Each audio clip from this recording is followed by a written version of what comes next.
नमस्कार दोस्तों, आज हम डिस्कस करेंगे पढ़ाई कैसे की जा सकती है और कैसे आप जो अपना पढ़ने का तरीका है उसको इम्प्रूव कर सकते हैं और छोटी छोटी चीज़ों से आप कैसे अपने पढ़ाई को और अपनी रिटेनिंग पावर को कैसे मैक्सिमाइज किया जा सकता है। पढ़ाई में सबसे ज़्यादा ज़रूरी चीज़ क्या है कि आप पढ़ते समय कितने अटेंटिव हैं।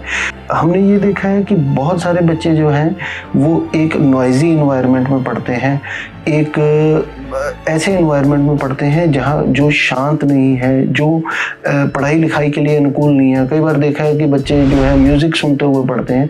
ये बिल्कुल नहीं करना चाहिए, क्योंकि इससे जो है इंसान की अटेंशन जो है वो डाइवर्ट होती है। इसके बाद क्या आपने कभी ये सोचा है कि स्कूलों या कॉलेजेस में जो लेक्चर का टाइम है वो 45 मिनट्स का ही क्यों होता है? इसके पीछे एक साउंड साइंटिफिक रीज़न है। वो ये है कि इंसानी दिमाग जो है वो 45 मिनट से ज़्यादा कंसंट्रेट नहीं कर सकता है। इसका मतलब कि अगर आप एक स्ट्रेच में 2 घंटे, 3 घंटे या 4 घंटे पढ़ते हैं, इट इज़ बाउंड कि आपका जो दिमाग है वो कहीं भी 30 मिनट से लेके 45 मिनट के बीच में वो हॉवर करेगा और आपकी अटेंशन जो है वो लैप्स होगी। अटेंशन को मैक्सिमाइज करने के लिए जो आपको पढ़ाई करनी है वो एक स्ट्रेच में 45 मिनट से ज़्यादा नहीं करनी है। उसके बाद चाहे आप 1 या 2 मिनट का ब्रेक लें, लेकिन ब्रेक अवश्य लें। अटेंशन को बढ़ाने के लिए एक और चीज़ ये देखी गई है कि जो स्टूडेंट्स रेगुलरली पढ़ते हैं वो उनकी जो रिटेनिंग पावर है या रिटेंशन जो है इंफॉर्मेशन की वो ज़्यादा रहती है कंपेयर टू दोज पीपल जो बच्चे सिर्फ और सिर्फ एग्ज़ाम के टाइम में पढ़ते हैं। एक टिप ये है कि आपको रेगुलरली स्टडी करना है, भले ही स्मॉल इंटरवल्स में और थोड़े समय के लिए करना है। एक और इम्पॉर्टेंट चीज़ जो जिससे इंसान की रिटेनिंग और रिटेंशन पावर और रिट्रीविंग पावर बढ़ सकती है, वो एक इम्पॉर्टेंट चीज़ है कि आप चीज़ों को कैसे स्ट्रक्चर करते हो, ऑर्गेनाइज करते हो और उसकी रिहर्सल कितनी करते हो, जिसको हम ये कह सकते हैं रिवीजन चीज़ की कितनी करते हो। इससे जो है आपकी जो मेमोरी है और स्टडिंग पावर है और रिट्रीवल पावर है वो बढ़ती है। दोस्तों, एक इसमें छोटी सी एग्जांपल है कि आप कभी भी लाइब्रेरी में विजिट जरूर किए होंगे। आप लाइब्रेरी में देखेंगे कि जो एक लाइब्रेरियन है, आप उसको कोई चीज़ या कोई बुक या कोई जर्नल जब बोलते हैं तो वो जो है with in a span of 1 minute और 2 मिनट्स आपको ला के दे देता है। कभी आपने ये इमेजिन किया है कि लाखों हजारों किताबों में से या जर्नल्स में से वो एक आपके कहने वाला जो जर्नल है या किताब है वो इमीडिएटली या इतनी जल्दी कैसे ला के दे देता है? क्या उसकी मेमोरी इतनी शार्प है? क्या वो इतनी ज़्यादा इंटेलिजेंस का मालिक है? ऐसा नहीं है। बात ये है कि वो जो इंसान है उसने चीज़ों को एक सही तरीके से ऑर्गेनाइज किया हुआ है। और दूसरी चीज़ है कि वो उसकी रिवीजन हो चुकी है, रिवीजन या रिहर्सल हो चुकी है। जो चीज़ आपने मांगी है आपसे पहले वो हज़ारों लोगों को दे चुका है।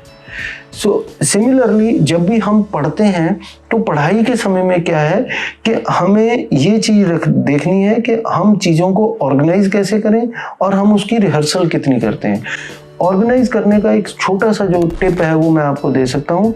वो ये है कि जब भी कोई चैप्टर शुरू करना है, आप एक पेपर के ऊपर उसके सारे टॉपिक्स, सब टॉपिक्स सारे एक पेपर पे लिख लें और चैप्टर के स्टार्ट करने से पहले आप उसको उस जो टॉपिक्स हैं उसमें उसको 2 में डिवाइड कर लें। व्हाट आई नो, कि मुझे ये पहले से क्या आता है, और व्हाट आई हैव लर्नड अभी। कहने का मतलब ये है कि आज मैंने पढ़ने के बाद मुझे क्या नई चीज़ सीखने में मिली है। जैसे जैसे आप चैप्टर आपका आगे आगे बढ़ता जाता है, आप उन टॉपिक सब टॉपिक्स में छोटे छोटे जो है वो पॉइंट्स लिखते रहें कि ये मुझे पहले आता था और ये मैंने आज नया सीखा है। इसके बाद बहुत सारी चीज़ें ऐसी होंगी जो उसमें डिफ़िकल्ट होंगी। डिफ़िकल्ट जो चीज़ें हैं वो आप उसी पेज के, जो वो आपने एक पेज लगाया है उसी पेज के बैक साइड पे वो लिख लें कि कौन कौन सी जो इस चैप्टर में मुझे चीज़ें हैं जो या तो डिफ़िकल्ट हैं या मुझे बार बार भूल रही हैं। इससे क्या होगा कि आपका जो पूरा चैप्टर है वो उसका एक नोट तैयार हो जाएगा, एक समरी तैयार हो जाएगी आपके पास in the form of a single paper. इसके बाद ये जो पेपर है कोई शॉर्टकट नहीं है ये करने का कि इसको आप याद कैसे करेंगे। इसको याद करने का ये तरीका है कि ये जो आपने समरी बनाई है एक पेपर की, इसको आप बार बार रिवाइज करेंगे। रिवाइज मिनिमम 3 टाइम आप कर सकते हैं। रात को सोते समय एक बार जो आज आपने पढ़ा है उसको रिवाइज करें, एक पेपर से जो ये समरी बनी है इससे। मॉर्निंग में उठते समय उसको फिर से रिवाइज करें, और तीसरा जब आप दोबारा बुक खोलते हैं नेक्स्ट डे पढ़ने के लिए उस टाइम इसको फिर से रिवाइज करें। दोस्तों एक चीज़ जो हम और गलत करते हैं जब हम पढ़ाई करते हैं, कुछ डिफ़िकल्ट डेफिनेशंस होती हैं, कुछ डिफ़िकल्ट टॉपिक्स होते हैं जिसको आम लोग दोस्तों में ये कहा जाता है कि यार ये समझ नहीं आ रहा है, इसका रट्टा मार लें। कोई भी आपकी किताब में बेफजूल बात नहीं लिखी है जिसको कि रट्टा ही मारना पड़े। If you go into the deep definitions, अगर जो डेफिनेशन या जो चीज़ आपको याद नहीं आ रही है उसके एक एक वर्ड को, एक एक लाइन को अगर आप ध्यान से देखें तो उसका एक अर्थ है।